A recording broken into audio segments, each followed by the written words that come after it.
సువార్త 3వ అధ్యాయము ధ్యానము. 3వ అధ్యాయంలో 36 వచనాలు రాయబడ్డాయి. ఈ అధ్యాయంలో ప్రభువైన యేసుక్రీస్తు వారి యొద్దకు నికోదేము అనేటువంటి ఒక ధర్మశాస్త్ర పండితుడు, బోధకుడు, దేవుని రాజ్యములో ప్రవేశించటానికి గాను తాను ఏ విధముగా సిద్ధపడాలి అనేది అడగటానికి వచ్చాడు. అతనికి ప్రభు ఇచ్చిన జవాబు తర్వాత దానికి ప్రభు ఇచ్చిన ఎక్స్ప్లెనేషన్ కూడా 15వ వచనంలో కనిపిస్తుంది. 16వ వచనం నుండి అతనితోనే మాట్లాడుతూ, ప్రభు, దేవుడు లోకాన్ని ఎలా ప్రేమించారో మరియు ఆయన ఎంత విశ్వాసం ఉంచిన వారికి తీర్పు ఏ విధంగా రద్దు చేయబడిందో, ముందుగా తీర్చబడిందో వివరణ చేస్తూ వచ్చారు. అవి మనకి 21వ వచనం వరకు వచ్చినాయి. 22 నుంచి మనకి 36వ వచనం వరకు కూడాను బాప్తిస్మం ఇచ్చు యోహాను కూడా ఆ స్థలంలో సలీము దగ్గర, ఐనోను అను స్థలం దగ్గర బాప్తిస్మాలు ఇస్తూ వచ్చాడు. ప్రజలు బాప్తిస్మాలు వాడు పొందుతున్నారు. అప్పటికి యోహాను ఇంకా చెరపట్టబడలేదు. బాప్తిస్మాలు ఇచ్చేప్పటికి చెరపట్టబడలేదు. యేసు పరిచర్య ప్రారంభించడానికి మునిపే ఆయన చెరపట్టబడ్డాడు. తర్వాత బాప్తిస్మం ఇచ్చు యోహాను యొద్దకు శిష్యులు వచ్చి అతనితో యేసును గురించి చెప్పారు. అప్పుడు యోహాను యేసు క్రీస్తే నిజమైన దేవుడు అనేది తన శిష్యులకు తెలియపరిచి, తాను పెండ్లి కుమారుని యొక్క స్నేహితుడిగా తనను వర్ణించుకుని తాను తగ్గించుకోవాలి, ఆయన హెచ్చరించబడాలని వివరించాడు. ఈ విధంగా మనకు 36 వచనాలు కూడాను వివరించబడ్డాయి. ఇక మొదటి వచనం నుండి వరుసగా చదువుకుందాం. నికోదేమను పరిసయ్యుని గురించి చూద్దాం. యూదుల అధికారి అయిన నికోదేమను పరిసయ్యుడు ఒకడు ఉండెను.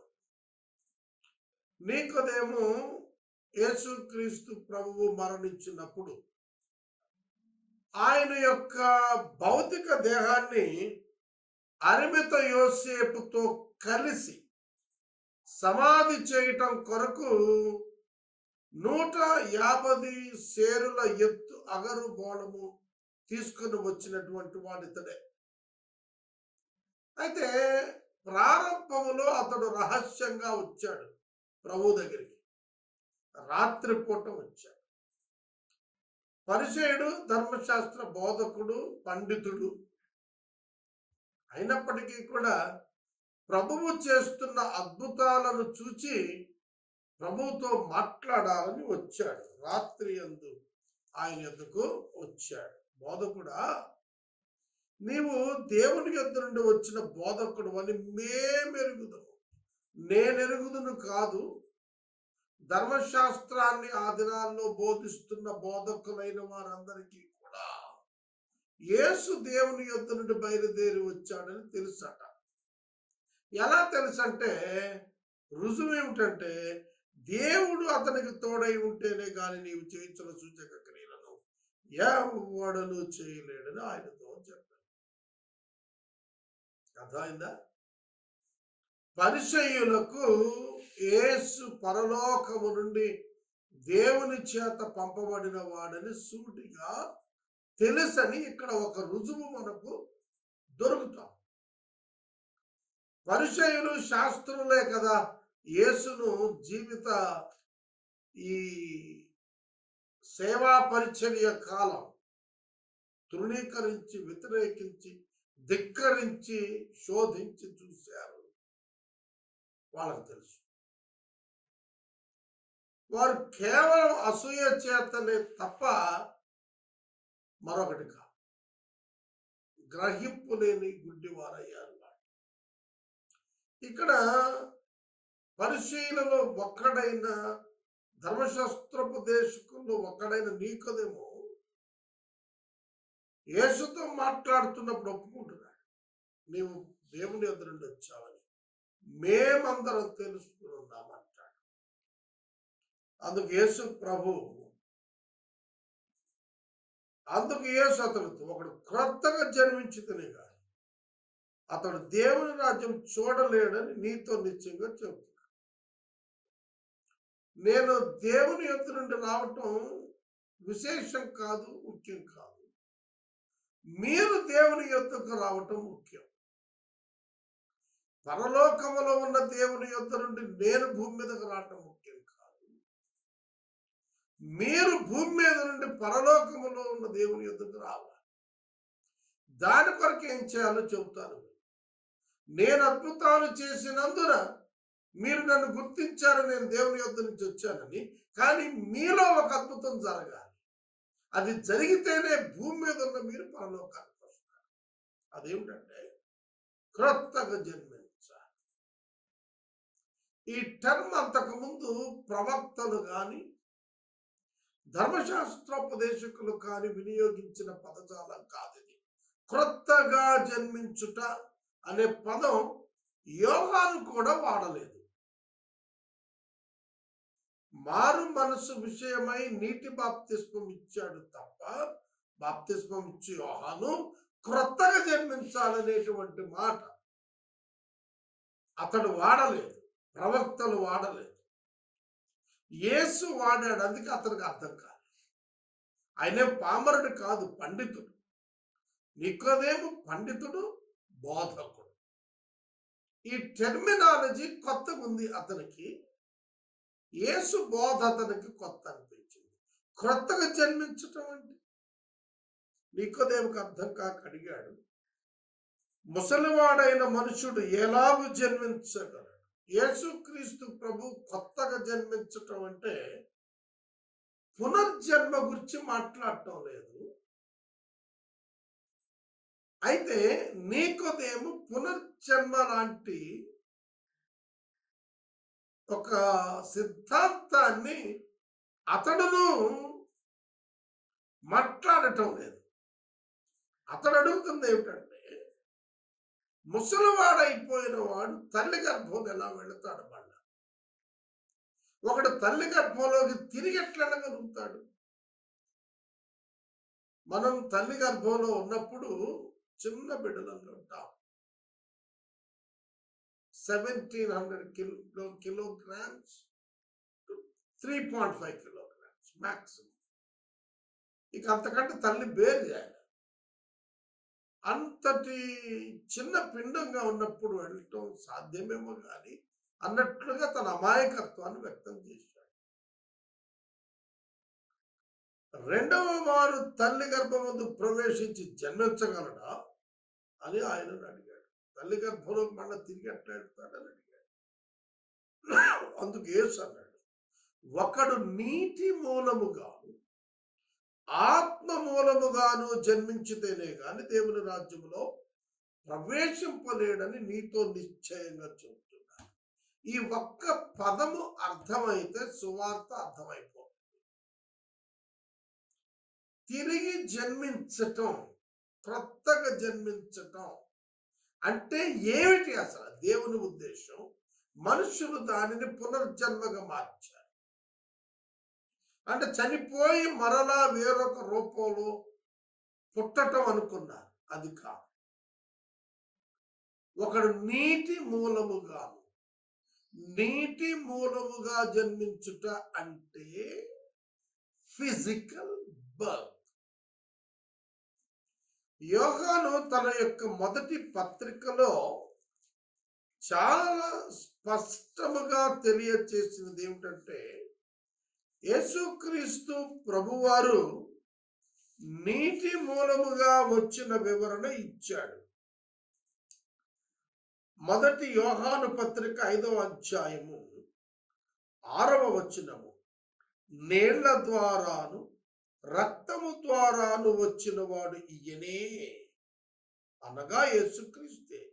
ఈయన నీళ్లతో మాత్రమే కాక నీళ్లతోనూ రక్తముతోనూ వచ్చెను. ఆత్మ సత్యము చెప్పుచున్నాడు. అనగా ఆత్మయు నీళ్లును రక్తమును ముగ్గురును ఏకీభవించారు.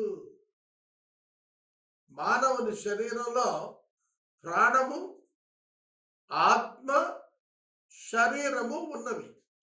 ఇక్కడ చూడండి, ఆత్మ, నీళ్లు,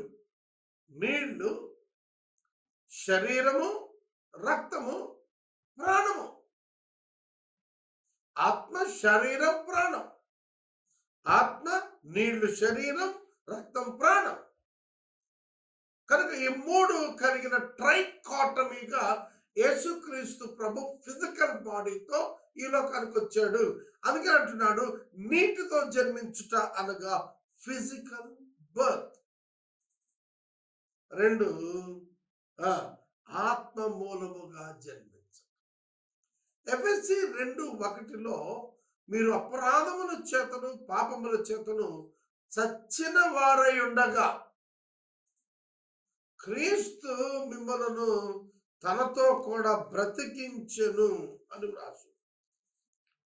ఎఫెసీ పత్రిక 2వ అధ్యాయము 1వ వచనం, మీ అపరాధముల చేత పాపముల చేత మీరు చచ్చిన వారై ఉండగా ఆయన అంటే దేవుడు మిమ్మును అంటే మనల్ని, సంఘాన్ని క్రీస్తుతో కూడా బ్రతికించాడు.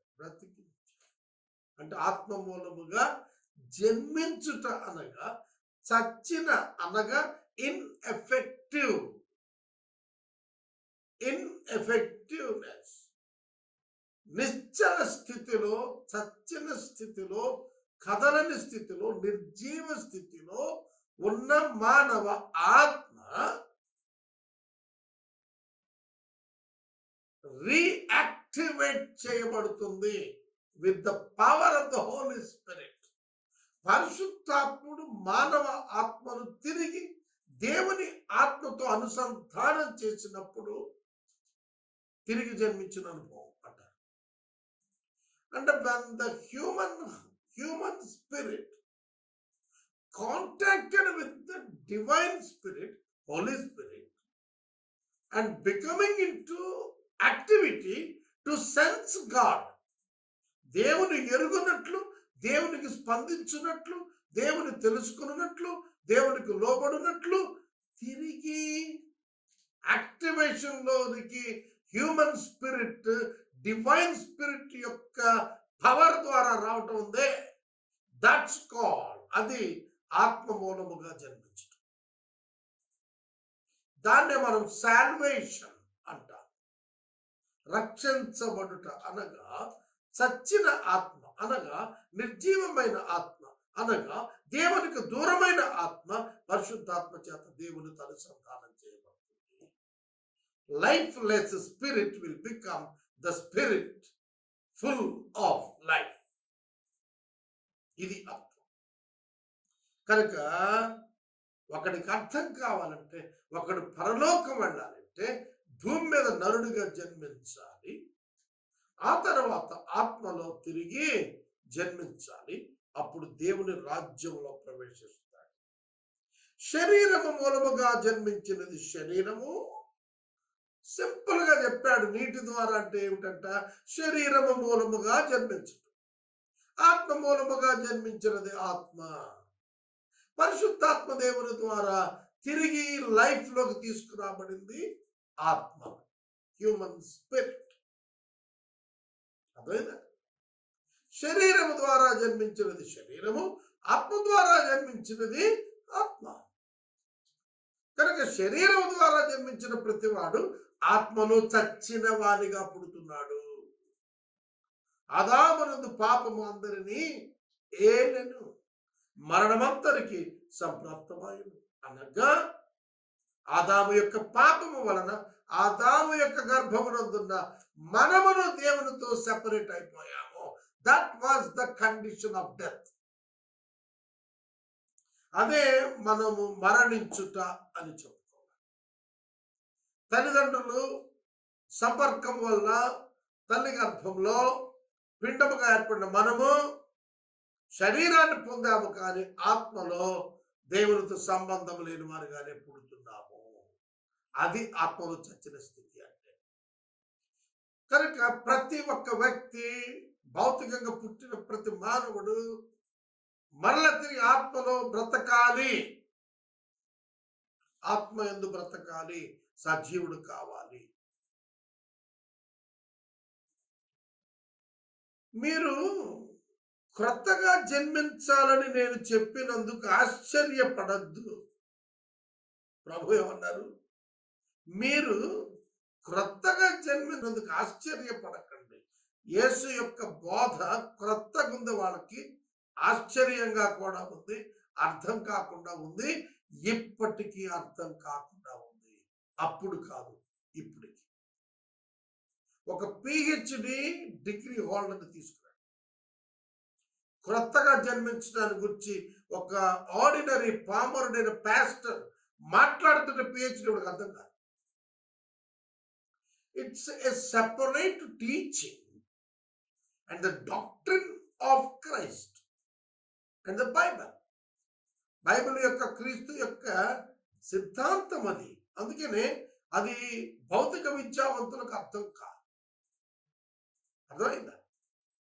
బైబిల్ అర్థం కాదు, బైబిల్లో ఉన్నటువంటి సిద్ధాంతము అర్థం కాదు. అర్థం కాదంటే అంగీకరించడం లేదంటే అదే దాని అర్థం. They feel that this is one kind of explanation and the statement which was given by the own interpretation of a believer. విశ్వాస యొక్క సొంత భాషలో అతను ఇస్తున్నటువంటి ఒక వివరణగానే అనుకుంటాడు తప్ప he cannot understand and digest the truth. Okay, వెంటనే నీకోదేమో కూడా అర్థం కాల, వెళ్ళిపోయాడు. కానీ వదిలిపెట్టల. 3.5 సంవత్సరాలు వెంటబడ్డాడు, చూశాడు, మాటలన్నీ విన్నాడు. చనిపోయిన తరువాత కన్ఫర్మ్ చేసుకొని ఆయన డెడ్ బాడీ దగ్గరకు అగరుతూ కూడిన బోళాన్ని 150 సేర్ల ఎత్తు తీసుకొచ్చేసి అక్కడ నమ్మాడు.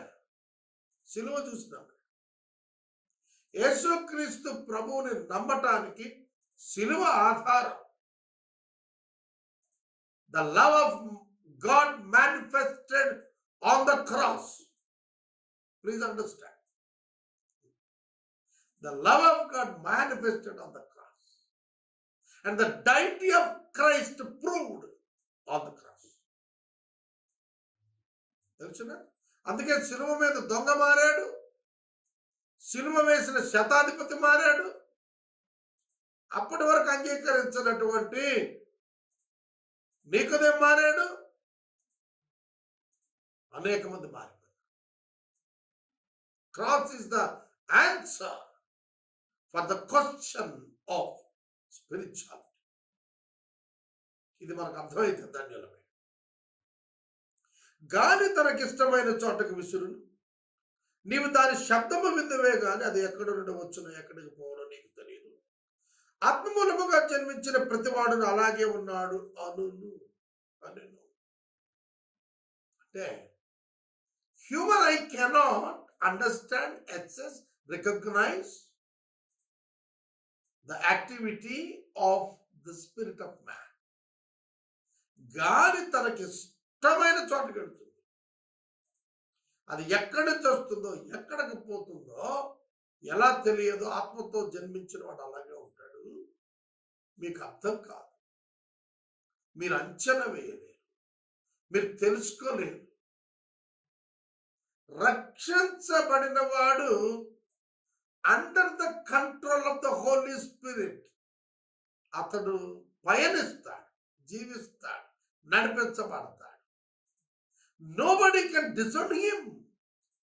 మరొకడు అతనిని గుర్తుపట్టలేడు, వివేచింపలేడు. లోక జ్ఞానము దైవాత్మ కలిగిన వ్యక్తిని వివేచింపలేదు. అందుకే ఇవాళ చాలా మంది పాస్టర్స్ మీద బురద తల్లేస్తున్నారు. ఒక ఉదాహరణ చెప్తాను, చెప్పనా? పేరు చెప్తే బాగోదాయండి. పెద్ద పాస్టర్ గారు, 1,00,000 పై సంఘం. ఆయనకి జబ్బు చేస్తే ఆయన సెలైన్ పెట్టుకున్నాడు అని బొమ్మ వేశారు. ఈయన క్యాన్సర్లు మాన్పుతానంటాడు, ఈయన రోగాలను మాన్పుతానంటాడు, తనకు జబ్బు వస్తే సెలైన్ పెట్టుకున్నాడు అని రాశారు. ఆయన మాన్పుతాడా క్యాన్సర్? ఆయన మాన్పుతాడా రోగం? దేవుని ఆత్మ కార్యాలు దేవుడు చేస్తే సేవకులు వాటికి విట్నెస్ అవుతారు, తెలుసునా? అంతేగాని ఆయన చేతుల్లో ఏం పవర్ లేదు. ఆయన ఆ పవర్ చేతిలో ఉండి ప్రార్థించాడు అంతే. He was there when the Holy Spirit got completed the miracle in the patient. అంతే తప్ప ఆ సేవకుడిలో శక్తి అతన్ని బాగు చేయాల. దేవుని శక్తి సేవకుని దగ్గర ఉన్నటువంటి పేషెంట్ బాగు చేశాడు అంతవరకు. అంతేగాని అట్లా అపార్థం చేసుకో. ఇంకొక ఆయన అంటాడు, పాస్టర్లు అడుక్కు తింటున్నారు అంటాడు. పాస్టర్లు అడుక్కోవడం ఏంటండి? మీకు ఇస్తారా? నన్ను ఎట్లాగ అడిగాడు అన్నాడు. మీరు అడుక్కు తింటారు అన్నాడు నన్ను ఒక పెద్ద ఆయన, నా బంధువే వాడు. అతను ఒక పొన్నడు, ఆయన తెలిసిపోతాడనే వృత్తి చెప్పట్ల. ఆయనకి ఇస్తారండి డబ్బులు? దశభాగం తీసుకెళ్ళడానికి ఇస్తారా? ఎవరు కదా ఆ ఉద్యోగికి. దేవుని సేవలో ఉన్నాడని విశ్వసించి దేవునికి ఇచ్చే దశమ భాగం సేవకుడికి ఇస్తారు. ఇదేనండి ఆత్మ కార్యాలు వివేచించలేని దౌర్భాగ్యత అండి ఇది. కనుక సేవకుడు దేవుని పేరిట దేవునికి చెందిన దాన్ని రిసీవ్ చేసుకుంటాడు. దాన్ని అర్థం చేసుకోకుండా అడుక్కుంటారని. ఇంకోటి, పేదలను పీకు తింటారంట పాస్టర్. ఏమిటది? మాసిదోనియా దేశస్తులు నిరుపేదలైనా ఇలా చేస్తారని మేము అనుకోలేదు, బ్రతిమలాడి ఇచ్చారన్నాడు పౌలు. కొన్ని సందర్భాల్లో నాకే అనిపించింది, అది ఇంత పేదవాళ్ళు అంత కానుకిస్తున్నారు, తీసుకోవచ్చు. ఇది సువార్త ప్రకటించేవాడు సువార్త చేత జీవించాలని నియమించబడిందని రాశాడు పౌలు గారు. 105 ఊతికి చెక్కవచ్చింది. ఎందుకు ఈ ఎగ్జాంపుల్ నేను ఇక్కడ చెప్పానంటే, they can't understand, they can't assess, they can't discern the truth of the spirit. దేవుని ఆత్మ యొక్క సత్యాన్ని వారు గ్రహించలేరు. అందుకే పాస్టర్లు అడుక్కుంటున్నారు అని అంట. మరొకడు అన్నాడు, చాలా పెద్ద నాయకుడు, చర్చెస్ పడగొట్టేయాలి. ఏంటంట? ఈ చర్చలు పడగొట్టేయాలంటే, ఎందుకంటే అప్రూవల్స్ లేకుండా కట్టిన చర్చెస్ అంట పడగొట్టేయాలి. మరి అప్రూవల్స్ లేకుండా కట్టినటువంటి టెంపుల్స్, మాస్క్స్ లక్షల్లో ఉన్నాయి ఇండియాలో.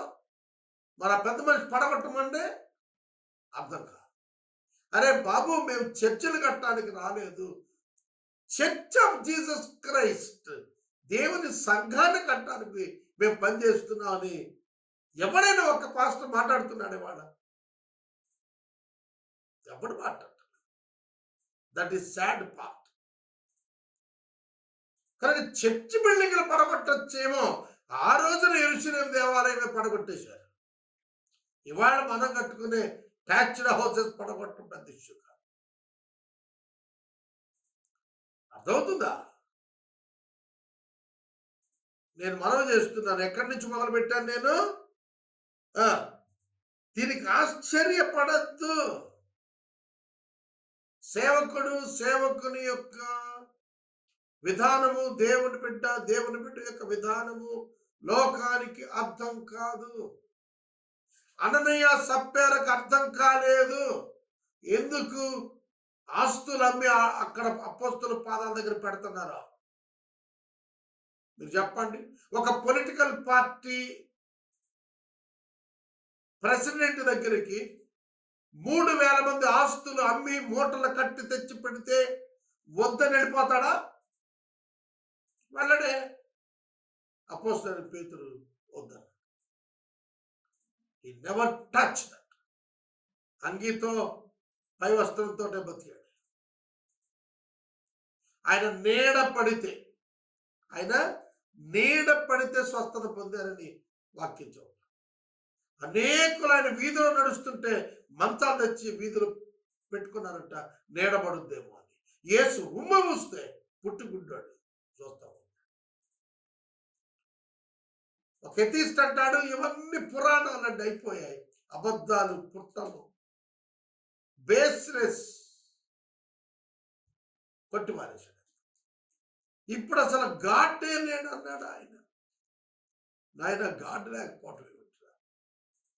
కలిగిన సమస్తము ఆయన మూలంగా కలిగింది. రేపు అంతమయ్యేది కూడా ఆయన మూలంగా వాక్యం చేస్తారు.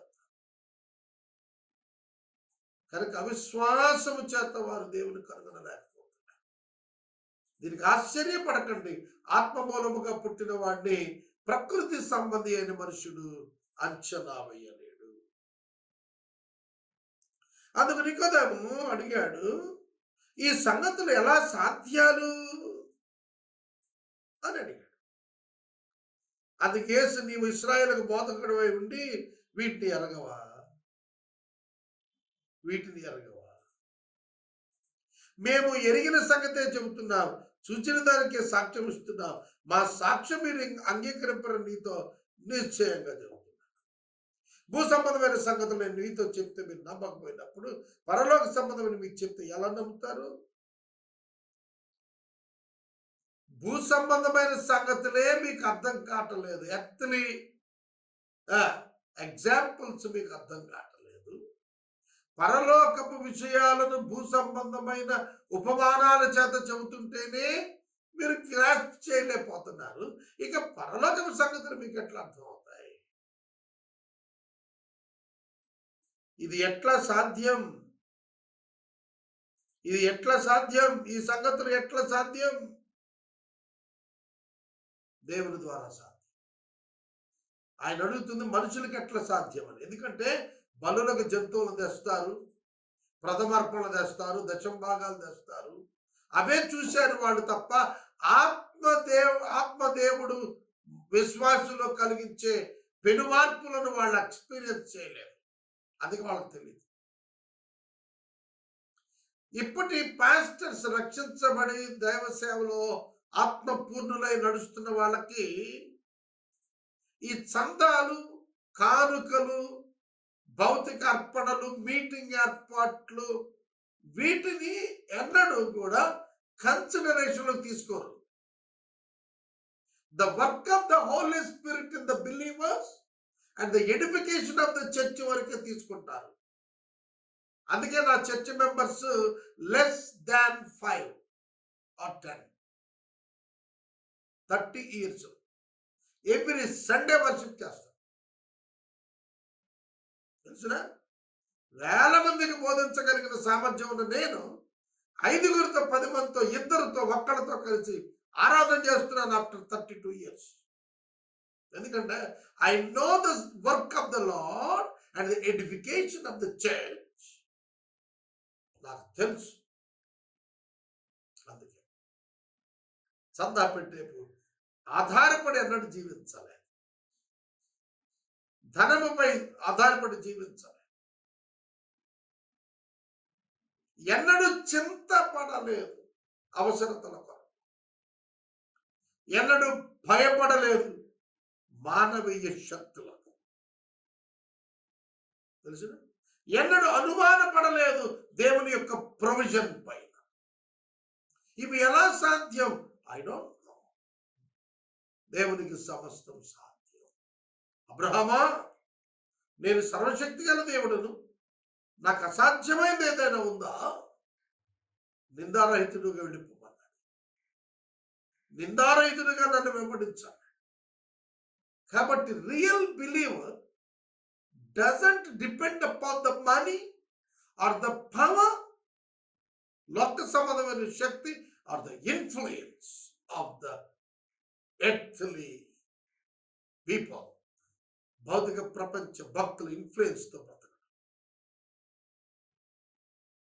మనకి లూకా సువార్తలో 16వ అధ్యాయంలో పేద లాజరు ఎట్లా అర్థమవుతాడు ఈనాటి భక్తులకి, ఈనాటి ప్రాస్పరిటీ గాస్పెల్ ప్రీచర్స్ కి పేద లాజరు ఎట్లా అర్థమవుతాడు? కనుక ఆత్మ ద్వారా తప్ప ఆత్మ కార్యాన్ని గ్రహించలేరని యేసు ప్రభు ఖండితంగా చెప్పేశాడు. భూ సంబంధమైన సంగతులు చెబితేనే నమ్మనప్పుడు పరలోకమైన చెప్తే ఎలా నమ్ముతారు? ఇప్పుడు యేసు అతన్ని ప్రశ్నించాడు. అతడు యేసును ప్రశ్నించాడు, యేసు అతన్ని ప్రశ్నించాడు. ప్రశ్నకు ప్రశ్న, ప్రశ్నకు ప్రశ్న జవాబు. ప్రశ్నకు జవాబు ఇవ్వ ప్రయత్నించినప్పుడు సూపులో పడతాం. అతను కన్విన్స్ అవ్వడు. తెలుసా మీకు ఇది ప్రాథమిక సూత్రం అపాలజెటిక్స్ లో. అపాలజెటిక్స్ లో సూత్రం ఏంటంటే, వాడు ఒక ప్రశ్న అడిగితే దానికి ఒక ప్రశ్నను జవాబుగా చెప్పగలగాలి. జవాబే ప్రశ్నగా ఉండాలి, ప్రశ్నే జవాబుగా ఉండాలి. అందుకే యేసు తిరిగి ప్రశ్నిస్తున్నాడు. భూ సంబంధమైనది ఎక్స్ప్లెయిన్ చేస్తే అర్థం కాదు, నువ్వు పరలోక సంబంధమైనది చెప్తే అట్లా తెలుసుకుంటా. చాలా పదాలకు అర్థం భక్తి పరులైన మనుషులు ఇతర మతాల్లో ఉన్న వారికి అర్థం కాదు. ఎగ్జాంపుల్ చెప్పనా? ఫాస్టింగ్, ఉపవాసం. ఉపవాసం అంటే భోజనం మాట్లాడుకుంటా, దేవునికి సమీపముగా జీవించడం. అర్థం కాదా? నీతి, రైచియస్నెస్. రైచియస్నెస్ అంటే మంచితనం అనుకుంటారు ఈ లోకం. కాదు, దేవుని చేత విశ్వాసము ద్వారా నీతిమంతులుగా మార్చబడ. అంటే upright before God. That is righteousness. Because of God, not because of us. అర్థమవుతుందా? కనుక క్రైస్తవుడు తన సొంత క్రియలపై పరలోకానికి వెళ్తానని ఆధారపడ్డు. అలా ఆధారపడ్డాడు క్రైస్తవుడు కాదు, మతస్థుడు అవుతాడు. మరియు పరలోకము నుండి దిగి వచ్చిన వాడే, అనగా పరలోకములో ఉండు మనుష్య కుమారుడే తప్ప పరలోకమునికి ఎక్కిపోయిన వాడు ఎవడు లేడు. పరలోకములో కూడా మనుష్య కుమారుడుగా ఆయన ఉన్నాడని చెబుతున్నాడండి. The whole Old Testament explains the angel of God, the pre-incarnation of Jesus Christ. క్రీస్తు నరావతారి కాక పూర్వము యెహోవా దూతగా ఆయన యొక్క ఆల్ ద రెవల్యూషన్స్, మేనిఫెస్టేషన్స్, ఆయన ప్రత్యక్షతలు, ఆయన బయలుపరుచుకున్నవి అన్నీ కూడా నరావతారమే. ఆదాము దగ్గరకు వచ్చాడు, నరావతారమే. యాకోబు చూచాడు, నరావతారమే. అర్థమవుతుందా? నరుని పోలిన వాడిగా కనపడ్డాడు. నరుని పోలిన వాడు యెహోవా దూతగా. చాలా విచిత్రమైన ప్రత్యక్షతలు యేసుక్రీస్తు ఉన్నవి. మనోహర దంపతులు ప్రత్యక్షత ఉన్నది. కనుక భక్తులందరూ చూశారు ఆయన ప్రత్యక్షత. మోషే కాలంలో అయితే కొండ మీద వాళ్ళు 70 మంది ఆయనతో కూర్చొని భోజనం చేశారు. ప్రత్యక్షత. కాబట్టి ఆ లోకంలో ఉండు దేవుని కుమారుడు, మనిషి కుమారుడు. పరలోకంలో ఉండి దేవుని కుమారుడు అనలేదు. పరలోకంలో ఉండు మనిషి కుమారుడు, భూమి మీద ఉన్న దేవుని కుమారుడు. What a beautiful point. పరలోకములో ఉండు మనిషి కుమారుడు, the representative of the human in the heaven and the representative of the heaven on the earth. That is Jesus Christ. యేసుక్రీస్తు ఎవరు? మానవుల పక్షంగా పరలోకంలో మానవునిగా ఉన్నవాడు, దేవుని పక్షంగా భూమి మీద దేవునిగా ఉన్నవాడు. That is hypostatic union. Very simple. ఇది ఎవరికి అర్థమవుతుంది? ఎవరికి అర్థం కాదు. పరలోకం ఏంటి?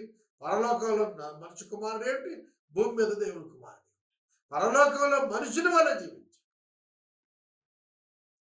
దేవుడై ఉండి పరలోకంలో మనుషుడు ఉంటే ఆయన దేవుడై ఉండి భూమి మీద నరుడిగా ఆయన బతికాడు. నరుడిగా ఉండి ఆయన దేవుడిగా బతికాడు. పరలోకములో నరుడిగా ఉండి దేవుడిగా బ్రతికాడు. భూమి మీద నరుడై ఉండి దేవుడిగా ప్రత్యక్షపరచుకున్నాడు. అర్థమవుతుందా? దేవుడిగా ఉన్నవాడు, నరుడుగా ఉన్నవాడు, ఏకకాలంలో దేవుడే నరుడై ఉన్నవాడు, దైవ నరుడై ఉన్నటువంటి వాడు యేసుక్రీస్తే. ఆయన దైవ ప్రత్యక్షత. ఇది ఎవరికి అర్థమవుతుందో వాళ్ళు రక్షించబడిన వారై ఉంటారు. అరణ్యములో మోషే సర్పం ఎలాగెత్తినో అలాగే విశ్వసించు ప్రతివాడు నశింపక ఆయన ద్వారా నిత్య జీవము పొందినట్లు మనుష్య కుమారుడు ఎత్తబడవాలి. అంటే యేసుక్రీస్తు చనిపోవాలి. సర్పము, ఇత్తడి సర్పము ఎత్తబడినది, సిలువ ఎత్తబడాలి. క్రీస్తు సిలువపై మరణించాలి, తిరిగి ఆయన జీవించాలి. అప్పుడు మనం నిత్య జీవం గలవారు ఉంటాము. The cross of Jesus Christ and the Jesus on the cross gives us the eternal life. Without cross, God cannot save people. Without cross, God cannot grant the eternal life to the people. ఇది మీరు అర్థం చేసుకోవాలి. దేవుడు సిలువ లేకుండా, సిలువపై క్రీస్తును బలిగా అర్పించకుండా మనుషులకు నిత్య జీవం ఇయ్యలేడు. అందుకే పాత నిబంధన భక్తులు పరదైసులో నిలిచిపోయారు తప్ప పరలోకానికి ఎక్కిపోలేదు. వారి పాపమునకు ప్రాయశ్చిత్తముగా the ransom money, the blood of Christ అర్పించబడే వరకు వాళ్ళు అవుటర్ లో నిలిచిన ట్రైన్ లాగా ఉండిపోయారు. ప్లాట్ఫామ్ మీదకి వచ్చే ముందు ట్రైన్ ని అవుటర్ లో ఉంచుతారు. అట్లే పరలోకంకి వెళ్లే ముందు పరదేశంలో వాళ్ళు నిలిచిపోయారు. ఆయన సిలువ solution for the human sin and it's punishment. మానవ పాపమునకు దాని యొక్క శిక్షకు పరిహారం ఏమిటనగా సిలువపై యేసు యొక్క రక్తము, యేసు యొక్క మరణము, యేసు యొక్క పునరుత్థానం.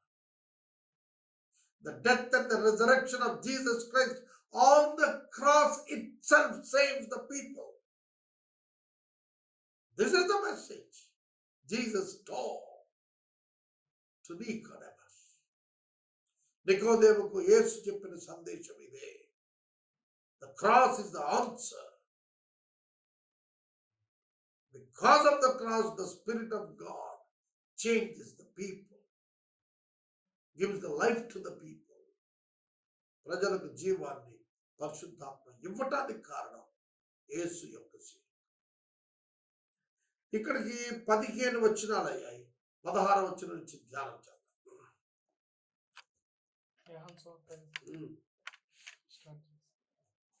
యోహాను సువార్త 3వ అధ్యాయం 16వ వచనం. దేవుడు లోకమును ఎంతో ప్రేమించెను కాగా ఆయన తన అద్వితీయ కుమారునిగా పుట్టిన వారి యందు విశ్వాసముంచు ప్రతివాడును నశింపక నిత్య జీవము పొందినట్లు ఆయనను అనుగ్రహించెను. ఈ వచనము నేను కొంచెం ఎక్స్ప్లెయిన్ చేస్తాను, దయచేసి అర్థం చేసుకోండి. Very good explanation. దేవుడు లోకమును ఎంతో ప్రేమించెను. ఎప్పుడు ఎప్పుడు వెన్ ఈ క్వశ్చన్ మీకు రావాలి. దేవుడు లోకమును ఎంతో ప్రేమించెను అంటే మనందరం కూడా ఈ లోకంలో ఉన్న వస్తువులు అనుకునే ప్రమాదం ఉంది. అది కాదు, మనుషులను. దేవుడు మనుషులను ఎంతో ప్రేమించెను అని చదువుకోవాలి లోకమును అన్నప్పుడు. అయితే నా ప్రశ్న ఎప్పుడు? దానికి మనకు యోహాను రాసిన మొదటి పత్రిక 4వ అధ్యాయం 10వ వచనం ఒక మాట మీకు తెలియాలి. అక్కడ ఏమని రాసిందంటే, మనము ప్రేమించితిమి అని కాదు, తానే మనలను ప్రేమించి మన పాపములకు ప్రాయశ్చిత్తమై ఉండటకు తన కుమారుని పంపెను, ఇందులో ప్రేమ ఉన్నది. ఈ వచనం ఆన్ స్క్రీన్ వేస్తాడు చూడండి. మనలను ఆయనే ప్రేమించాడట, మనం ప్రేమించామని కాదట. మన పాపానికి ప్రాయశ్చిత్తంగా ఉండటానికి తానే తన కుమారుణ్ణి పంపాడు, ఇందులో ప్రేమ ఉన్నది. ఎప్పుడు ఎప్పుడు పంపాడు తన కుమారుణ్ణి? 2000 సంవత్సరాల క్రితం అనేది ఫిజికల్ మేనిఫెస్టేషన్ మాత్రమే, భౌతికంగా సంభవించిన సంభవం మాత్రమే 2000 సంవత్సరాల క్రితం. అయితే ఎప్పుడు దేవుడు మనలను ప్రేమించెను? జగత్తు పునాది వేయబడక మునుపే దేవుడు మనలను ప్రేమించెను. అదేనా? జగత్తు పునాది వేయబడక మునుపే దేవుడు మనలను ప్రేమించెను. ఎఫెసీ పత్రిక మొదటి అధ్యాయం, ఎఫెసీ పత్రిక మొదటి అధ్యాయము 6వ వచనము చివరి భాగము. యేసుక్రీస్తు ద్వారా తన కుమారులనుగా స్వీకరించుటకై మనలను ముందుగా తన కోసము నిర్ణయించుకొని మనము తన ఎదుట పరిశుద్ధులమును నిర్దోషులమై ఉండవలెనని జగత్తు పునాది వేయక మునుపే ప్రేమ చేత ఆయన క్రీస్తులో మనలను ఏర్పరుచుకొనెను. ఎప్పుడు ప్రేమించాడట?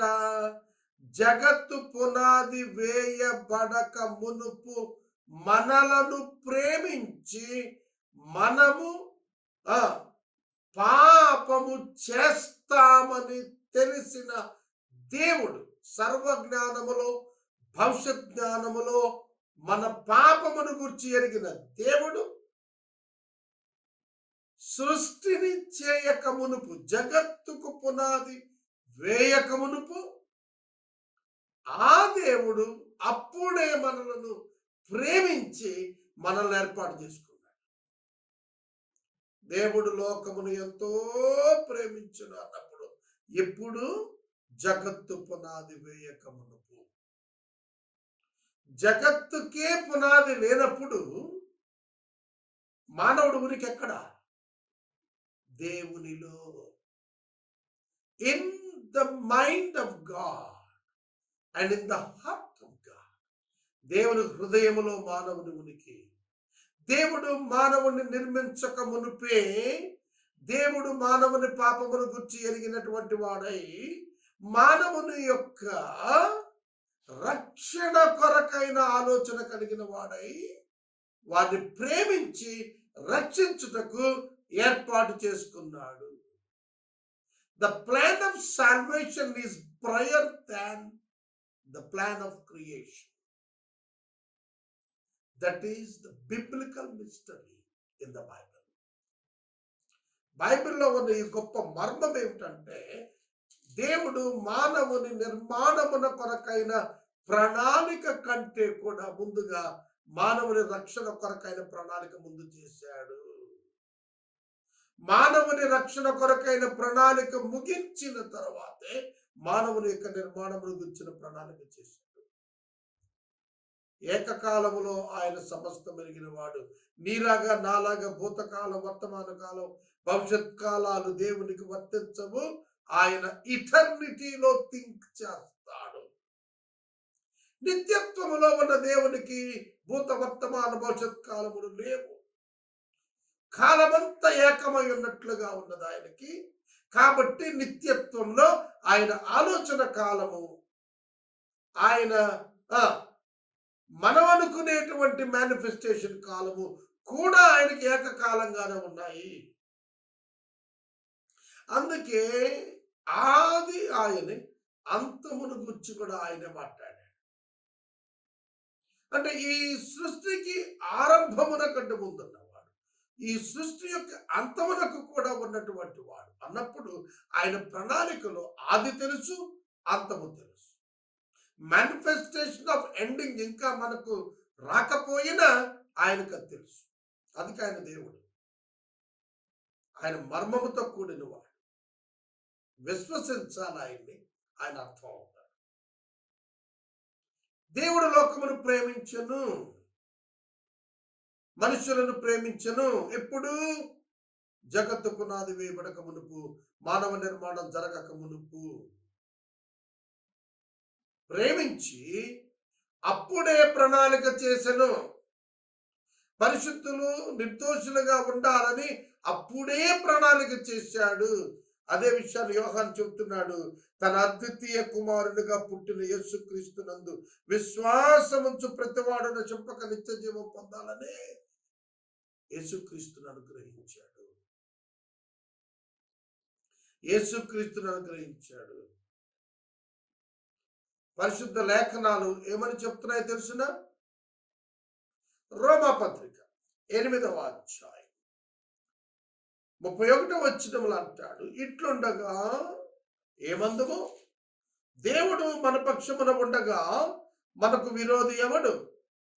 దేవుడు మన పక్షమున ఉండగా మనకు విరోధి ఎవడు? చాలా అద్భుతమైన వాక్యము ఇది. మీరు ఖచ్చితంగా తెలుసుకోవాల్సింది. తన సొంత కుమారుని అనుగ్రహించుటకును మనందరి కొరకు ఆయనను అప్పగించుటకును వెనుతి అని దేవుడు రాస్తాడు. అనుగ్రహించిన వాడు ఆయనే, అప్పగించిన వాడు ఆయనే. ఎప్పుడు అనుగ్రహించాడు? ఎప్పుడు అప్పగించాడు? అర్థమవుతుందా మీకు నేను చెప్పేది? జగత్తు పునాది వేయక మునుపు ఆయన కార్యములన్నీ సంపూర్తి అయి ఉన్నాయి. హెబ్రీ 10:5.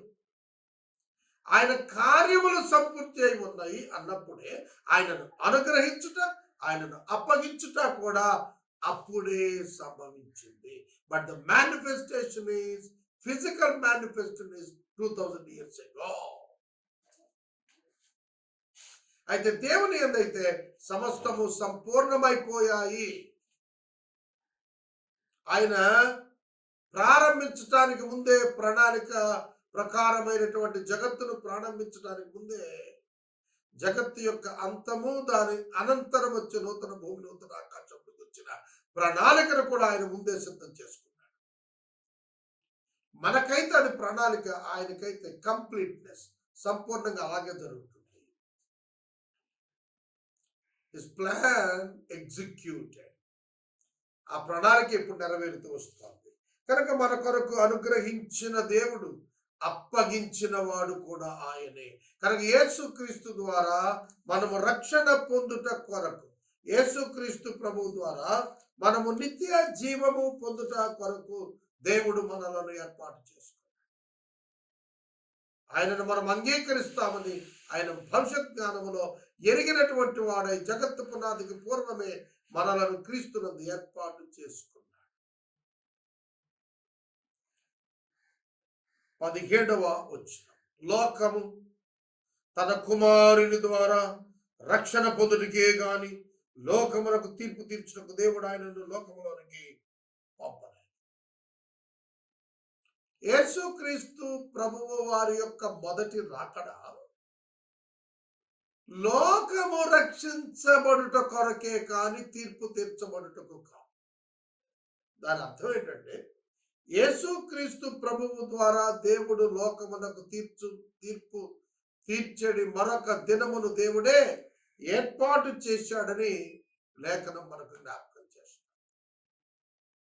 అపోస్తల కార్యముల గ్రంథము 17వ అధ్యాయము 30 వచనంలో మీరు చూస్తే, దేవుడు లోకమునకు తీర్పు తీర్చబోయడి ఒక దినమును ఆయన నిర్ణయించి ఉన్నాడు. ఎందుకనగా తాను నియమించిన మనుషుని చేత నీతిని అనుసరించి భూలోకమునకు తీర్పు తీర్చబోయడి ఒక దినమును ఆయన నిర్ణయించి ఉన్నాడు. మృతులలో నుండి ఆయన రేపటి వలన దీనికి ఆధారము కలుగ చేశాడన్న నమ్మటానికి. మనందరము నమ్ముటకు ఒక ఆధారం ఏమిటంటే యేసుక్రీస్తు మృతుల్లో నుండి లేచాడు. అందుకే ఆయన మాత్రమే తీర్పు తీర్చే నరుడై ఉన్నాడు. కనుక యేసుక్రీస్తు ప్రభు తీర్పు తీర్చడానికి రాలేదు, యేసుక్రీస్తు ప్రభు రక్షించటానికి. అందుకని లూకా 19:10 నశించిన దానిని వెతకి రక్షించుటకు మనుష్య కుమారుడు ఈ లోకానికి వచ్చాడు. అర్థమవుతుందా? దేవుడు ఎవరిని అయితే తన సంకల్పంలో ఏర్పాటు చేసుకున్నాడో వారు రక్షించబడతారని ఎరిగినటువంటి దేవుడు యేసుక్రీస్తు ప్రభువును జగత్తు పునాది వేయబడక మునిపే మనుష్య కుమారుడు అని పిలుస్తున్నాడు. ఆ మనుష్య కుమారుని ఏర్పాటు చేస్తున్నాడు. ఆయనే ప్రభు యేసుక్రీస్తు. నేను ఇంతకు ముందే చెప్పాను, ఇదే అధ్యాయం ఎక్స్‌ప్లనేషన్‌లో ఆయన పరలోకములో నరుడిగా మనుష్య కుమారుడిగా కనబడ్డాడు. ఎప్పుడు? జగత్తు పునాది వేయబడక మునుపు కూడా ఆయన మనుష్య కుమారుడు. ఆ మనుష్య కుమారుడైన యేసుక్రీస్తు ప్రభువు ద్వారా లోకానికి తీర్పు తీర్చడానికి దేవుడు ఒక దినం నిర్మించాడు. దానికి ముందు, before the judgement, God wants to give the people salvation. దేవుడు రక్షణ పొందడానికి అవకాశం ఇచ్చిన తరువాతనే రక్షణను తృణీకరించిన వారికి తీర్పు తీరుస్తాడు. గుర్తుపెట్టు, లోకానికి తీర్పు తీర్చిన వాడు యేసుక్రీస్తే. యేసుక్రీస్తును తృణీకరించిన వారే తీర్పులోనికి వస్తారు తప్ప రక్షించబడిన వారు తీర్పు నుండి తప్పించుకుంటారు. రోమాపత్రిక 8వ అధ్యాయం 1వ వచనం. ఇట్లుండగా ఏమంది? అర్థమవుతుందా? కాగా క్రీస్తు యేసు నందున్న వారికి ఏ శిక్షా విధియు లేదు. క్రీస్తు యేసు నందున్న వారికి ఏ శిక్షా విధి లేదు. No judgement at all. ప్రభునందున్న వాడికి తీర్పు లేదు. తీర్పు రద్దు చేయబడి. యోహాను సువార్త 5వ అధ్యాయంలో మనం చూస్తున్నప్పుడు ప్రభు చాలా స్పష్టంగా చెప్పాడు. 25-26 వచనాల్లో తీర్పు తీర్చబడింది కాబట్టి ప్రభువు దాటి ఉండేటట్లుగా చేశాడట. దాటిపోయాడు. మరణములో నుంచి, తీర్పులో నుంచి జీవములోనికి దాటిపోయేట్టు చేశాడు యేసు ప్రభు. 24వ వచనం చదువుతాను, చూడండి. నా మాట విని. ఎవరమ్మా? ఆయన యందు విశ్వాసం ఉంచిన వానికి తీర్పు తీర్చబడదు. యోహాను సువార్త 3వ అధ్యాయము 18వ వచనం. అలాగే యోహాను సువార్త 5వ అధ్యాయం 24వ వచనంలో, నా మాట విని నన్ను పంపిన వాని యందు విశ్వాసం ఉంచువాడు నిత్య జీవము కలవాడు, వాడు తీర్పులోనికి రాడు, జీవములోనికి ప్రవేశించాడు. మరణములో నుండి జీవములోనికి ప్రవేశించాడు. తీర్పులోనికి రాడు, మరణము నుండి జీవములోనికి వెళ్ళిపోయాడు. విశ్వాసము ద్వారా తీర్పు నుండి, మరణము నుండి తప్పించుకుంటున్నాము. అందుకు యేసుక్రీస్తుని లోకానికి పంపాడు. మనుషులు రక్షించబడుటకే ఆయన ఈ లోకానికి పంపించబడ్డాడు. మొదటి రాకడ ఆయన రక్షకుడు. మత్తయి 1:21 తన ప్రజలను వారి పాపము నుండి తానే రక్షించును గనుక ఆయనకు యేసు రక్షకుడు అని పేరు పెట్టుదు. యేసు రక్షకుడు. యేసు అనగా రక్షకుడు, క్రీస్తు అనగా అభిషిక్తుడు. యేసు క్రీస్తు అనగా రక్షించుట కొరకై అభిషేకింపబడిన వాడు. Are you clear now? Yes. తీర్పులోనికి రాక మరణములో నుండి జీవములోనికి దాటిపోవున్నట్లు మానవుల కొరకు ప్రాయశ్చిత్తం చేయటానికి ఇలా కనిపించాడు. మార్క్స్ వార్త 10వ అధ్యాయం 45వ వచనం చదువుకుందాం. మనుష్య కుమారుడు పరిచారము చేయించుకున్నట్టుకు రాలేదు గాని పరిచారము చేయుటకును అనేకుల కొరకు విమోచనాక్రయతనముగా తన ప్రాణమును ఇచ్చుటకును వచ్చెను అని అనెను. అనేకుల కొరకు ప్రాయశ్చిత్తమును చేయుటకు ఆయన వచ్చాను. అర్థమవుతుందా? యేసుక్రీస్తు ప్రభువునందు ఏర్పరచబడిన వారందరూ కూడా రక్షించబడే నిమిత్తము ఆయన ప్రాయశ్చిత్తం చేశాడనేది ఇక్కడ చెబుతున్నాడు. ఆయన మనుషులందరి కొరకు చనిపోయెను, మనుషులందరూ రక్షించబడాలని ఆయన కోరుతున్నాడు. చాలా మంది అనుకుంటారు కేవలము ఏర్పరచబడిన వారి కొరకే చనిపోయాడు అనుకుంటారు. కాదు. అపోస్తలుల కార్యముల గ్రంథము 17వ అధ్యాయం 30వ వచనం. అపోస్తలుల కార్యముల గ్రంథము 17వ అధ్యాయము 30వ వచనం చదువుకుందాం. ఆ అజ్ఞాన కాలములో ఎందైతే దేవుడు చూచి చూడనట్లుగా ఉండెను గాని ఇప్పుడైతే అందరూ అంతటను మారు మనసు పొందవలెనని మనుషులకు ఆజ్ఞాపించుచూ ఉన్నాడు. మనుషులందరికీ ఆజ్ఞాపిస్తున్నాడు మారు మనసు పొందండి అని. ఎందుకంటే మనుషులందరి కొరకు ఆయన చనిపోయాడు, అందరి రక్షణ కొరకు చనిపోయాడు. అందుకని మీరు సర్వలోకమునకు వెళ్ళి సర్వ సృష్టికి సువార్తను ప్రకటించండి. నమ్మి బాప్తిస్మం పొందినవాడు రక్షించబడును, నమ్మని వారికి శిక్ష విధించబడు. సర్వలోకములో ప్రతి మానవునికి సువార్త ప్రకటించబడాలి. నమ్మిన వారే రక్షించబడతారు, నమ్మని వారు శిక్షించబడతారు. మానవుడు తన పాపమును బట్టి నరకానికి వెళ్ళడు. పాపమునకు ప్రాయశ్చిత్తము చేసిన యేసుక్రీస్తును అంగీకరించకపోయినందున మానవుడు నరకానికి వెళ్తాడు. ఎవడును పాపాన్ని బట్టి వెళ్ళటం లేదు, యేసును తిరస్కరించడం వల్ల వెళ్తున్నాడు. పరిష్కారమైన క్రీస్తును తిరస్కరించడం వల్ల, ప్రాయశ్చిత్తం చేసిన క్రీస్తును తిరస్కరించడం వల్ల దేవుడు ఇచ్చినటువంటి రక్షణ అవకాశాన్ని కాలదన్నుకున్నందున నరకానికి వెళ్తాడు తప్ప మానవుడు పాపాన్ని బట్టి కాదు. ఎలా అనగా మానవుడు ఆదామును బట్టి పాపి అయ్యాడు. మనము పాపము చేయక మునిపే పాపులమయ్యాము కనుక దేవుడు మనము రక్షణ పొందుటకు మనకంటే ముందుగానే యేసుక్రీస్తు ప్రభువును రక్షకునిగా ఏర్పాటు చేశాడు. హీ ఈజ్ లైక్ ఆయన ఏ విధంగా ఉన్నాడో తెలిసిన, ఆయన కాన్స్టెంట్ డిపాజిట్ లా ఉన్నాడు. మనం పాపం చేస్తామని ఎరిగిన దేవుడు ముందే మన పాపము కొరకైనటువంటి ప్రాయశ్చిత్తాన్ని ఆయన మన కొరకు ముందుగానే ఏర్పాటు చేశాడు. If you believe this, if you trust this, you will be saved, you will be forgiven. చాలా మంది క్రైస్తవులకు ఒక అపోహ ఉంది, పాపము ఒప్పుకుంటే పోతుంది. పాపం ఒప్పుకుంటే పోదు. అదేంటంటే యోహాను మొదటి పత్రిక 1వ అధ్యాయం 7-9 వచనాల్లో మీ పాపములను మీరు ఒకరితో ఒకడు ఒప్పుకొని రాశాడు కదా. మనము మన పాపములను ఒప్పుకొని ఎడల ఆయన నమ్మదగిన వాడు నీతిమంతుడు కనుక మనల్ని పవిత్రుడిగా చేస్తాడని రాసింది కదా. పాపాలు ఒప్పుకుంటే కదా అని మీరు అంటారా? బోల్తా పడినట్టే.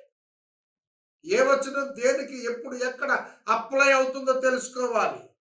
మానవునికి రక్షణ కలిగేది, పాప క్షమాపణ కలిగేది యేసుక్రీస్తునందరి విశ్వాసం చేత తప్ప మానవుడు ఒప్పుకోవటం వల్ల కాదు. మానవుడు యేసును అంగీకరిస్తే పాప క్షమాపణ కలుగుతుంది. విశ్వాసి అయిన మానవుడు పాపం చేసినప్పుడు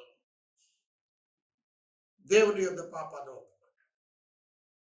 విశ్వాసి అయిన తరువాత అనగా యేసునందు విశ్వాసం ఉంచిన తరువాత చిన్న పిల్లలారా మీరు పాపము చేసిన ఎడల, యోహాను మొదటి పత్రిక 2వ అధ్యాయం 1వ వచనం. కాబట్టి పాపమును ఒప్పుకున్నప్పుడు పవిత్రులుగా చేసేది ఏంటంటే సాంక్టిఫికేషన్ ప్రోగ్రామింగ్.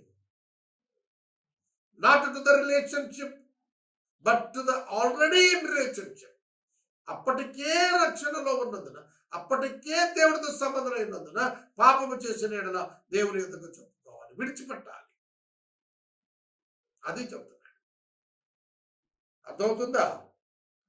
కనుక మీరు గుర్తించండి, పరిశుద్ధ లేఖనాలను ఆలోచించండి, దేవుని వాక్యం ఏం చెప్తుందంటే యేసే రక్షకుడు, యేసు ద్వారా తప్ప రక్షణ లేదు, యేసు ద్వారా తప్ప నిత్య జీవం లేదు, యేసు ద్వారా తప్ప క్షమాపణ లేదు, యేసు ద్వారా తప్ప తీర్పు నుండి విడుదల లేదు. యేసునందరి విశ్వాసము ద్వారా నిత్య జీవాన్ని ఇవ్వటానికి దేవుడు ప్రణాళిక చేసే యేసుని లోకానికి పంపాడు. దాని వెనక దేవునికి ప్రేమ ప్రేమ ఉంది, అగాపే ప్రేమ. ఆ ప్రేమ వలన ఇవన్నీ కూడా ప్రణాళిక చేశాడు, ఇవన్నీ కూడా పనిచేసి చూయించాడు. 18వ వచ్చిన ఆయన యందు విశ్వాసం ఉంచువానికి తీర్పు తీర్చబడదు. విశ్వసింపనివాడు దేవుని అద్వితీయ కుమారుని నామమునందు విశ్వాసం ఉంచలేదు కనుక వానికి ఇంతకు ముందే తీర్పు తీర్చబడేది. అర్థమైందా? విశ్వసింపనివాడు ఎవరి యందట? అద్వితీయ కుమారుడు యందు విశ్వాసం ఉంచలేదు కనుక. అర్థమైందా? పాపం వల్ల కాదు మనం నరకానికి వెళ్ళేది. దేవుని అద్వితీయ కుమారుడు వచ్చి దేవుని మనకు బయలుపరిచాడు, దేవుని రక్షణ బయలుపరిచాడు, దేవుని ప్రణాళిక బయలుపరిచాడు. దానిని విశ్వసించలేదు కనుక వాడికి దేవుడు ముందే తీర్పు తీర్చేశాడు. ఏంటంటే నమ్మని వానికి శిక్ష విధించబడు. నమ్మని వానికి శిక్ష విధించబడనంటే అగ్నిగుండంలో పారవేయబడతాడు నమ్మని వాడు. యేసును రక్షకునిగా అంగీకరించని ప్రతి మానవుడు అగ్నిగుండములో శాశ్వతంగా వేయబడును. సువార్త ప్రకటన 2 నాణెపు అంచుల వలె, 2 వైపుల వలె బోధించబడుతోంది. నమ్మిన వారికి రక్షణ నాణెములో ఒక వైపు అయితే, నమ్మని వారికి శిక్ష నాణెములో 2వ వైపు. Gospel explains salvation and judgement at a time.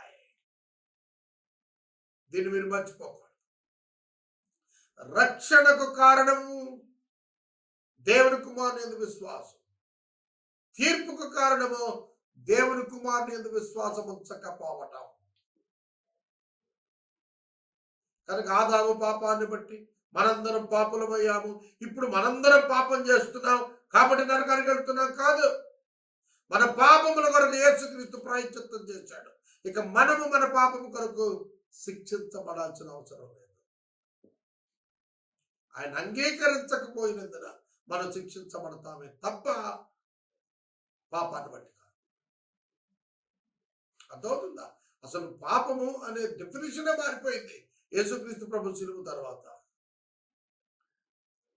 What God condemns? Unbelief in Christ. దేవుడు దేన్ని ఖండించాడో తెలుసునా? క్రీస్తునందు విశ్వాసం ఉంచకపోవడం. ఓడ నిర్మాణము చేయబడిన తరువాత నోవాహు కాలములో ఓడలోనికి రాని వారు చనిపోయారు. వచ్చిన నోవాహు కుటుంబం రక్షించబడింది. ఎగ్జాంపుల్ చెప్పాను. ఆ ఓడ క్రీస్తులోనికి వచ్చిన వారు విశ్వసించిన వారు, క్రీస్తులోనికి రాని వారు విశ్వసించని వారు ఆనాడు జలప్రళయానికి చచ్చినట్లు అగ్నిగుండంలో చచ్చిపోతారు. చనిపోతారంటే సెపరేట్ అయిపోతారు. ఎల్లకాలం అక్కడనే అగ్నిలో మాడతారు. కనుక తీర్పు ఎవరికంటే అవిశ్వాసికి. విశ్వాసికి రక్షణ, విశ్వాసికి నిత్య జీవం యేసుక్రీస్తునందు దేవుడు ఏర్పరిచాడు. ఇందులో మార్పు లేదు. ఇంకో మాట చెప్పనా? ఈయన 1 గంట ప్రార్థన చేస్తాడు, ఇంకొక ఆయన 2 గంటలు ప్రార్థన చేస్తాడు, ఇంకొకడు 10 రోజులు ఉపవాసం ఉంటాడు కాబట్టి దేవుడు మెచ్చేసుకుంటాడు అనుకుంటావా? రక్షణ ఇవ్వడంలో నీ ఏ క్రియ, నీ ఏ దానం, నీ ఏ నీతి క్రియ, నీ ఏ భక్తి క్రియ నీ రక్షణకు కారణం కాదు, ఎన్నటికీ కాలేదు. గుర్తుపెట్టుకోండి. పాస్టర్స్ ఎవరైనా సంఘాల్లో ప్రజలను భయపెట్టడానికి ఇట్లాంటి బోధలు చేస్తే నమ్మద్దు. రక్షణకు ఆధారం యేసుక్రీస్తు ఒక్కడే, ఆయన నామమునందు విశ్వాసం మాత్రమే.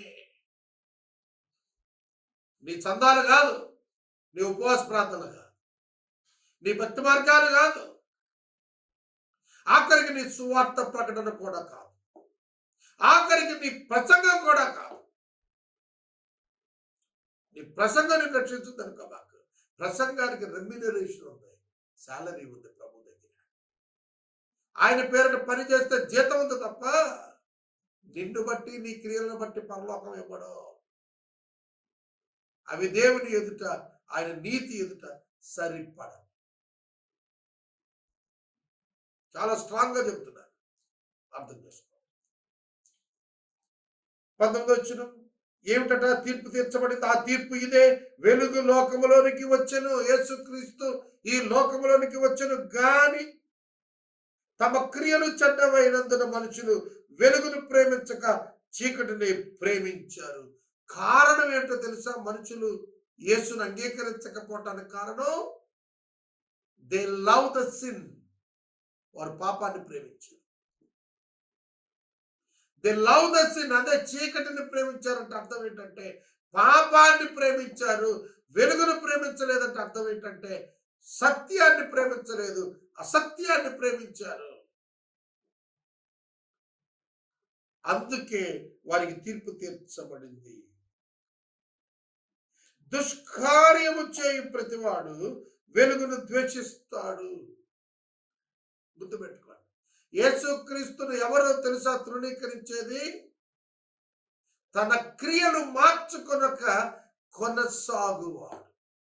అర్థమేంటో తెలుసా? యేసుక్రీస్తును అంగీకరించిన వాడు తన హృదయాన్ని మార్చుకుంటాడు, తన క్రియలు మార్చుకుంటాడు. కనుక హృదయం మారి క్రియలు మారకపోవటం అనేది ఉండదు. హృదయం మారింది అనేది ఎప్పుడు తెలుస్తుందంటే క్రియలు మారినప్పుడే. క్రియలు మారితే హృదయం మారిందా అంటే నో గ్యారంటీ. క్రియల చేత నువ్వు మారినట్లు నటించవచ్చు, మోసం చేయొచ్చు, కానీ దేవుని చేయలేవు. కనుక హృదయంలో మార్పు, క్రియలలో మార్పు. హృదయం మారినప్పుడు క్రియలు మారాలి. క్రియలు మారలేదంటే నీ హృదయం మారలేదని అర్థం. నువ్వు ఇంకా లంచగొండిగానే ఉండి, నువ్వు ఇంకా వ్యభిచారంలోనే ఉండి, నేను భక్తుడని చెప్తే, నేను యేసయ్య బిడ్డని చెప్తే, you cannot fool God. Still you continue in your sin and you are telling that you are the believer. God cannot accept you. పాపములో జుర్రుకుంటూ కొనసాగుతూ యేసయ్య బిడ్డని చెప్తావా? అసాధ్యం. యేసు క్రీస్తునందు విశ్వాసం వచ్చినప్పుడు మొట్టమొదట జరిగే కార్యం అంతరంగం మార్పు చేయబడుతుంది, అంతరంగం శుద్ధి చేయబడుతుంది, అంతరంగం వెలిగించబడుతుంది. అంతరంగంలో ఆత్మదేవుడు ప్రవేశిస్తాడు, అంతరంగంలో పరిశుద్ధాత్మ ప్రవేశిస్తాడు, అంతరంగంలో దిద్దుబాటు ఎప్పటికప్పుడు ఉంటుంది. He cannot successfully do the sin. పాపాన్ని విజయవంతంగా చెయ్యలేడు. మిత్రమా, తెలుసుకో. సక్సెస్ఫుల్ గా మానవుడు పాపం చేస్తున్నాడంటే he was not regenerated. రక్షించబడిన వాడు కాదు. రక్షించబడిన వాడు క్రియలు మార్చుకోవటానికి తనను ఎల్లప్పుడూ సిద్ధంగా ఉంచుకుంటాడు, పశ్చాత్తాపడతాడు. మారు మనసు అంటే అదే. పాపమును గుర్చిన దుఃఖము, పాపమును గుర్చినటువంటి ఐక్యభావము, పాపమును గుర్చినటువంటి తనను తాను ప్రశ్నించుకునే విధానం రక్షించబడిన వ్యక్తిలో ఉంటుంది. మీకు విషయం తెలిసిన ఒక వ్యక్తి తన హృదయంలో ఒక పాపం చేస్తే ఎంతసేపటిలో తను పశ్చాత్తాపడతాడో తెలిసిన with in fraction of seconds. పరిశుద్ధాత్మ దేవుడు వెంటనే గర్తిస్తాడు, విశ్వాసి వెంటనే క్షమాపణ కోరుకుంటాడు. రక్షణ అంటే ఏమనుకుంటున్నారు? ఊరికే గుడికి వెళ్ళటం, గుడిలో మెంబర్షిప్ తీసుకోవడం అనుకుంటున్నారా? కాదు. పరిశుద్ధాత్మ దేవుడు నీ హృదయంలోనికి వచ్చి నివాసముండునట్లు యేసుక్రీస్తు నామమునందు నీవు విశ్వాసముంచుట పరిశుద్ధాత్మ ద్వారా ఆత్మ కార్యము నీలో జరిగించబడుట రక్షణ. 20వ వచనం, తమ క్రియలు దుష్ట క్రియలుగా కనబడకుండానట్లు వెలుగునందుకు రారు. They don't come before the light. మీకు ఒక మాట చెప్పనా? నా మీద ఒక అతను ఒక నేరం మోప ప్రయత్నించాడు. I challenged him. Wherever you want me to come, I'm ready for inquiry. వెలుగు దగ్గరికి రావటం అంటే coming before to the enquiry of the council. తెలుసునా? నువ్వు నీతిమంతుడు అని అంటే నిరారోపణ చేసిన వారు ఎదుటికి వచ్చి నిలబడి చెప్పగలగాలి. అలా చెప్పగలిగిన వాడే ధైర్యవంతుడు అవుతాడు. ధైర్యవంతుడిగా ఉండాలి అంటే పరిశుద్ధుడిగా నీతిమంతుడిగా ఉన్నవాడే ఉండగలుగుతాడు. తాను చీకటిలో ఉన్నాడని ఇతరులకు తెలియకుండా ఉండటానికి వెలుగు దగ్గరికి రాడు. అందుకే వాక్యం దగ్గరికి ఎవరు రావట్లేదు. దేవుని వాక్యం ఎందుకు రావటంలో, దేవుని వాక్యాన్ని చదవటం ఎందుకంటే వాక్యము అతని పాపాన్ని బయలు చేస్తుంది. అతని రోత బ్రతుకుని బయలు చేస్తుంది. ఎంతో మంది చెప్పారు నాతో, నువ్వు మాట్లాడుతున్నప్పుడు నా గురించి మాట్లాడుతున్నట్లుందని. నేను వాడి గురించి ఎందుకు మాట్లాడతాను? నాకు తెలియదు కదా టీవీ ముందు ఉన్నాడని కూడా. The word of God can explain you about your own sin. That is the power of the scriptures. అది లేఖనం యొక్క శక్తి. నీ పాపాన్ని నీకు చూపించేస్తుంది. అది దర్పణం వంటిది, దగించు అగ్ని వంటిది, బద్దలు కొట్టు బండ వంటిది దేవుని వాక్యం, ఖండించే ఖడ్గం వంటిది. దాని ఎదుటికి రావాలి అంటే పశ్చాత్తాపడకుండా మారు మనసు పొందకుండా రాలేము. వెలుగునంతకు రావడానికి తమ క్రియలు చెడ్డమైనందున వారు వెలుగు దగ్గరికి రావటం లేదు. వెలుగు దగ్గరికి రాలేదు కదా అని వాడు నీతిమంతులు కాదు, వారు చెడ్డవారి, క్రియలు చెడ్డవి. సత్యవర్తనుడైతే తన క్రియలు దేవుని మూలముగా చేయబడి ఉన్నవని ప్రత్యక్షపరచబడినట్లు వెలుగునందుకు వచ్చును. I'm ready for any enquiry. ఆర్థిక పరమైనటువంటి విషయాల్లో ఎనీ ఎంక్వైరీ. అదవుతుందా? తన క్రియలు మంచివని, దేవుని వల్ల చేయబడినవని ప్రత్యక్షపరచబడటానికి వెలుగు దగ్గరికి వస్తాడు. భక్త సింగ్ గారని మా బాల్యంలో ఒక దైవజనుడు ఉండేవాడు. ఆయన హైదరాబాద్లో హెబ్రోన్లో వేల మందికి ఆహారం పెడుతున్నాడు. సువార్త సభలో దేశవ్యాప్తంగా వేల మంది ప్రజలు వెళ్ళిపోతున్నారు. ఆ కాలంలో వేల మంది ప్రజలు వెళ్తుంటే ఇన్కమ్ ట్యాక్స్ అధికారులు ఆలోచించారు, ఏమిటి ఇన్ని వేల మందికి హైదరాబాద్ పట్టణంలో భోజనం పెడుతున్నాడు, ఎక్కడి నుంచి వస్తున్నాయి నిధులు? ఒక ఆఫీసర్, అందులో క్రిస్టియన్ ఆఫీసర్ ఉన్నాడు, ఐటీ ఆఫీసర్స్. అతను వచ్చాడు భక్సింగ్ గారి, అయ్యా మరి ఇన్కమ్ ట్యాక్స్ ఆఫీసర్స్ మొదలు పడుతున్నారు, where are you get funds for this food? ఇన్ని వేల మందికి శ్రేష్టమైన భోజనం ఎట్లా పెడుతున్నావు? అప్పుడు ఆయన, బ్రదర్ మీరు ఇక్కడనే ఉండి చూడండి అని ఆయన ప్రార్థన చేస్తున్నాడు. గదిలోకి ప్రార్థన చేస్తుంటే ఎవరెవరో దాతలు, కూరగాయలు పంపేవాడు కూరగాయలు, నూనె పంపేవాడు నూనె, బియ్యం పంపేవాడు బియ్యం, పాలు పంపేవాడు పాలు. అవి వస్తూనే ఉన్నాయి. ఆఫీసులో రికార్డు రాస్తూనే ఉన్నారు, రిసిప్ట్స్ రాసి వాళ్ళకి ఇస్తున్నారు, రికగ్నైజ్ చేస్తూనే ఉన్నారు. ఆశ్చర్యం. అవి దేవుని మూలముగా కలిగిన క్రియలు. మీకు తెలుసున, నేను 6 మాసాల పాటు 70,000 మందికి రోజుకి 600-500 చొప్పున నా ఇంటిలో నేను భోజనం వడ్డించి పెట్టాను.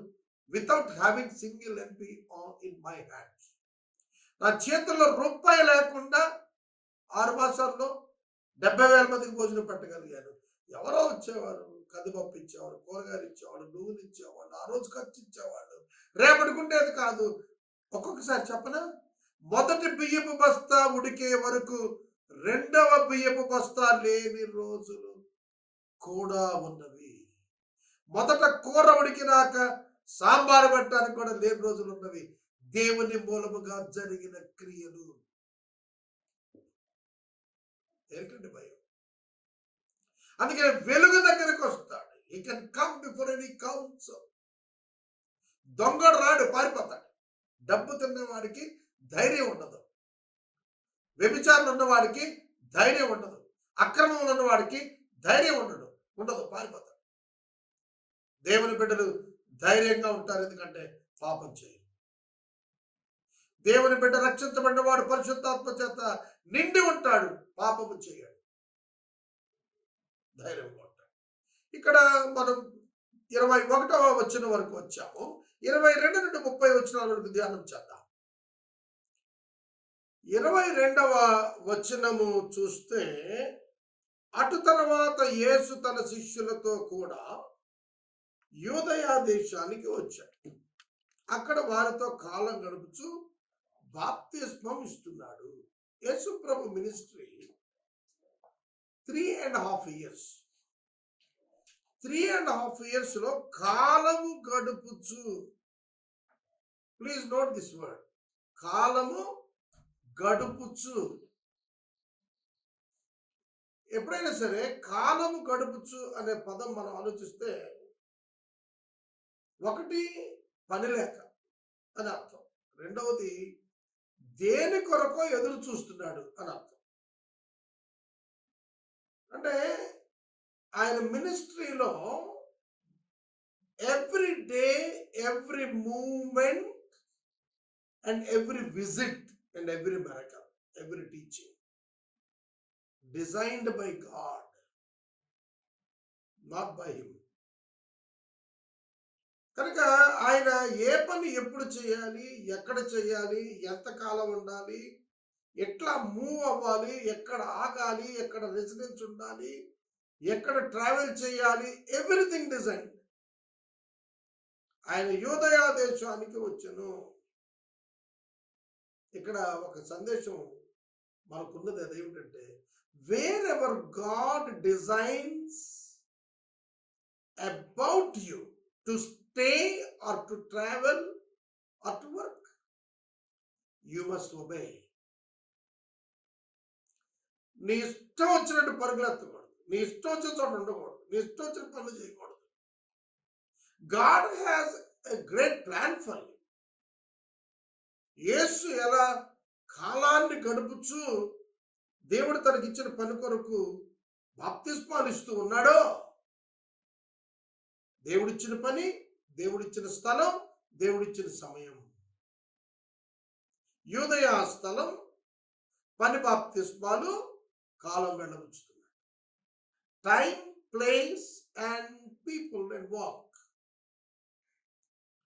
పని, ప్రజలు, ప్రదేశము మరియు సమయము, ఇవి యేసు దేవుని చిత్త ప్రకారం చేశాడు.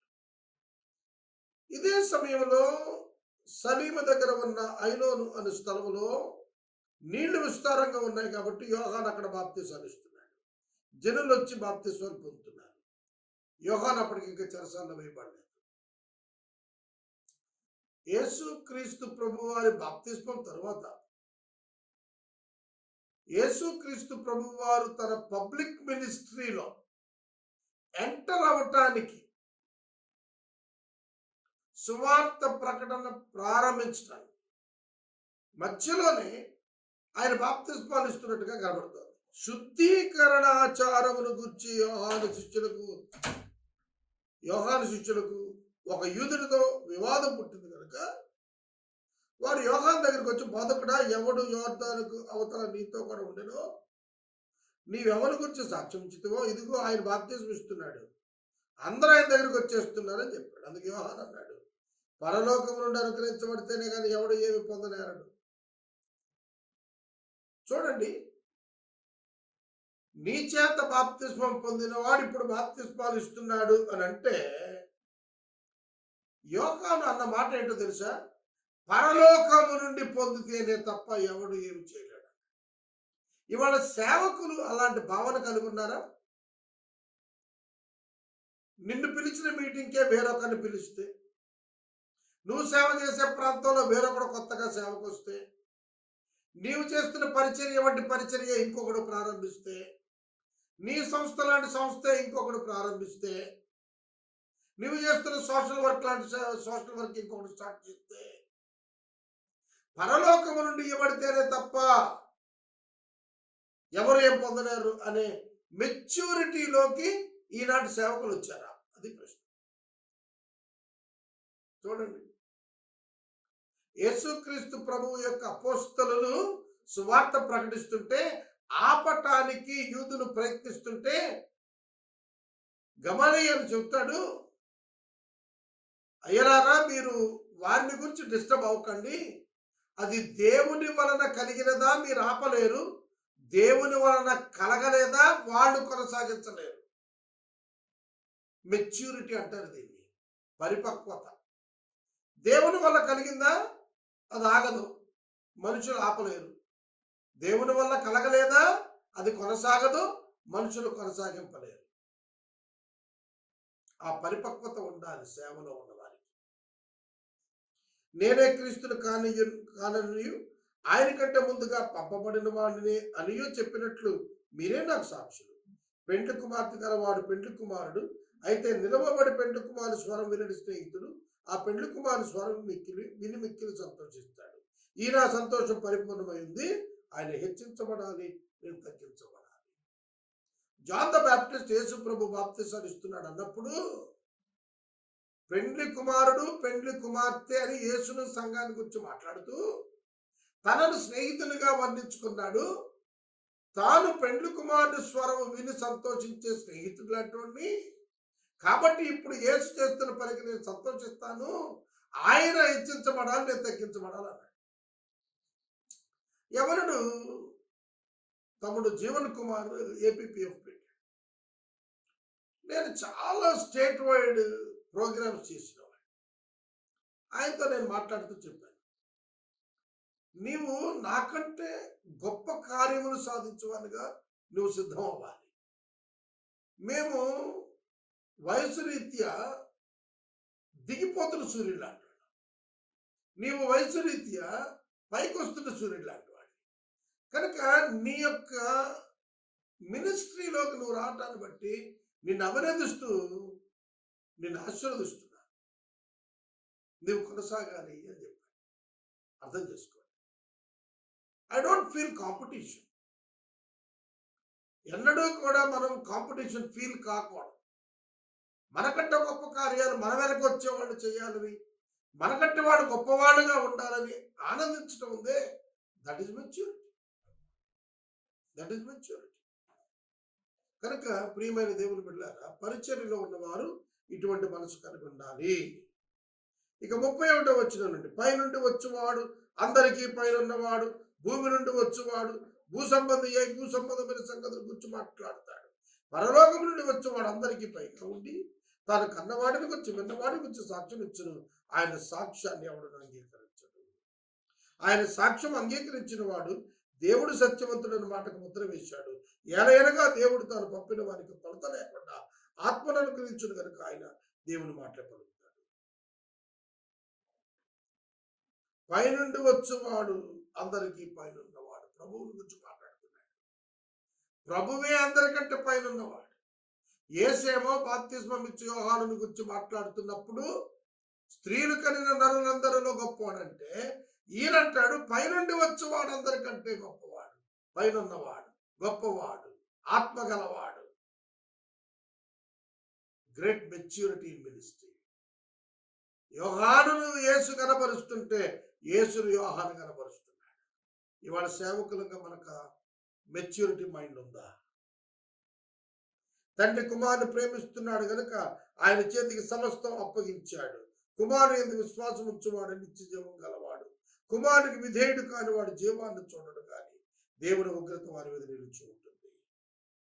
తండ్రి కుమారుని ప్రేమిస్తున్నాడు కనుక తన చేతికి సమస్తం అప్పగించాడు. శిలువ కార్యాన్ని నిర్వర్తిస్తున్నటువంటి సందర్భాన్ని కూడా దేవుడు యేసు చేతికి అప్పగించాడు. మినిస్ట్రీ ప్రారంభంలోనే సమస్తం ఆయన చేతికి ఇవ్వబడింది. ఆయన యందు విశ్వాసం ఉంచిన వాడు నిత్య జీవం గలవాడు. యేసు నందు లేనివాడు, యేసును నమ్మని వానికి నిత్య జీవము లేదని వాక్యం చెబుతోంది. కుమారునికి విధేయుడు కాని వానికి జీవము లేదు, జీవాన్ని చూడడం. కుమారుని ముద్దు పెట్టుకొని లేని ఆయన కోపించునని 2వ కీర్తనలో చెబుతున్నాడు. కనుక కుమారుడైన యేసుక్రీస్తునకు విధేయుడు కాని వాడు జీవాన్ని చూడడు, జీవము లేనివాడుగా చనిపోతాడు. ఈ సమయంలో నేను ఈ అధ్యాయాన్ని ముగిస్తూ మనం చేస్తున్నాను. యేసు క్రీస్తే రక్షణకర్త, యేసు క్రీస్తే నిత్య జీవమునిచ్చే శక్తివంతుడు, యేసు క్రీస్తే దేవుని యొక్క కుమారుడు. ఆయనే ఈ లోకానికి పంపబడిన మానవ పాప క్షమాపణార్థమైన ప్రత్యామ్నాయం.